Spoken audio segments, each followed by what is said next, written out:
Meus irmãos e minhas irmãs, amigos e amigas, é sempre um prazer imenso interagir com todos vocês, fazer novos vídeos, fazer novas transmissões. Estou passando aqui rapidinho para fazer mais uma breve transmissão. Iremos dar continuidade ao que estávamos falando a respeito da igreja, né, do significado da palavra igreja. Então, como vocês sabem, né, reforçando mais uma vez, a palavra igreja está sempre relacionado ao ajuntamento de pessoas, certo? Eclésia, do grego, convocação, ajuntamento, congregação, assembleia.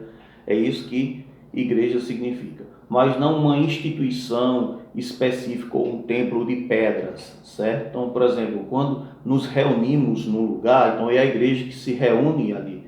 Não é o espaço litúrgico, não é o espaço celebrativo, que é chamado de igreja, né? Às vezes as pessoas se referem ao prédio. Vamos à igreja, ao prédio, mas na verdade não é. Quando dizemos assim, vamos à igreja, é porque vamos à reunião, certo? Igreja é justamente essa reunião, e não prédio, certo? Então prédio não é igreja, é o espaço litúrgico, certo? O espaço celebrativo, aonde se celebra a palavra, né? Aonde você adora a Deus, certo? Então, mas não é a igreja. A igreja somos nós, certo? Corpo de Cristo, do qual ele é o cabeça. Então, vamos lá. Então, complementando aqui o meu raciocínio. Existe uma palavra que é muito enfatizada pela Igreja Católica Romana, por exemplo, que é em Mateus capítulo 18,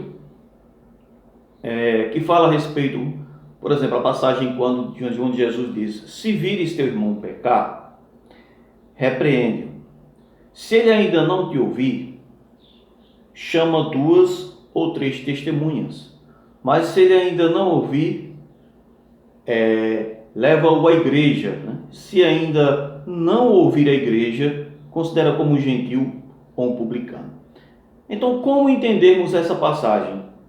Então, a Igreja Católica Romana defende que Jesus estava falando aí da instituição católica romana.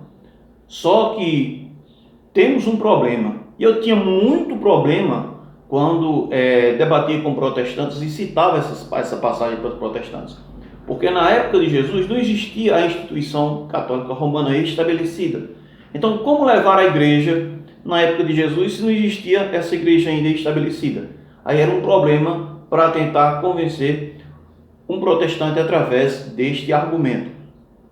Então veja, então somente fazendo o exegese, o estudo realmente minucioso das Sagradas Escrituras com profundidade, que você realmente pode chegar a compreender isso. Se você for lá em Deuteronômio capítulo 17 e Deuteronômio também capítulo 19, você vai ver lá a questão que se você tiver causa de litígio ou alguma causa difícil, você levava o quê? Para os anciãos de Israel, certo? Que decidia a causa, mas com o depoimento de 2 ou 3 testemunhas, ou seja, confirmando o que Jesus estava dizendo. Então, que igreja era essa que a pessoa seria levada, né? Que igreja era essa? Não seria a instituição católica romana, mas seria a Assembleia de Israel. Tanto é que depois Jesus diz: se não ouvir a igreja, considera-o como gentil ou como publicano. Espera aí. Mas católico romano é judeu? Para se você não ouvir a igreja ser considerado como um gentil? É claro que Jesus está falando dentro de um contexto judaico, certo? Ou seja, se não ouvir a Assembleia de Israel, né, considera-o como um gentil ou como um publicano, certo? Então, assim a passagem se complementa e se esclarece, certo? É por isso que nós dizemos que a Sagrada Escritura realmente interpreta a Sagrada Escritura, certo? Então, porque nós vamos encontrar na própria Bíblia o significado para aquilo que nós queremos aprender ou para aquilo que nós precisamos saber. Então, é justamente isso. Então, essa assembleia, que diz lá em Mateus 18, esta igreja, né, é justamente a Assembleia de Israel, a congregação de Israel. Então, que Deus possa abençoar a todos vocês, que Deus possa iluminar a todos em Cristo Jesus.